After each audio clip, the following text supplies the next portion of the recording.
At our April 21st council meeting, the big debate of the evening was over a motion asking the province for some local flexibility when it comes time to lifting certain COVID-19 restrictions.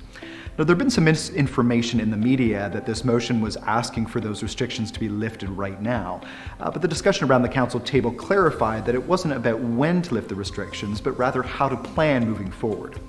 Now, there were some councillors around the table that believed that decision-making should stay at the provincial level, whereas others felt that a regional approach would work better given the opportunity to take into account local conditions with COVID-19 spread. In the end, Council voted to pass the motion, based in part on the recommendation of Dr. Moore, Kingston's Chief Medical Officer of Health, who believes that a regional approach moving forward is the best way to go. Last night, Council also passed a motion to give an extra $240,000 in funding to the County of Frontenac to help fund Frontenac paramedic services.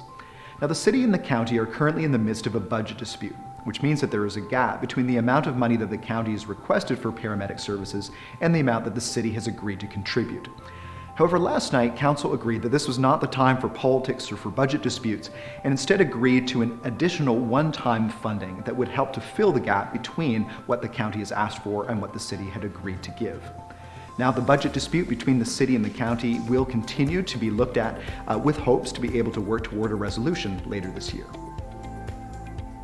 Finally, last night, Council received an information report from staff on the financial impacts of the COVID-19 pandemic on city operations.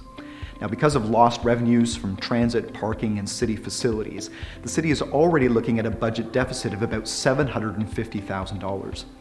Now, there are a number of measures that have already been implemented to try to rein in costs, such as deferring new hires, reducing discretionary spending, reviewing work plans, and looking for potential sources of reserve funding.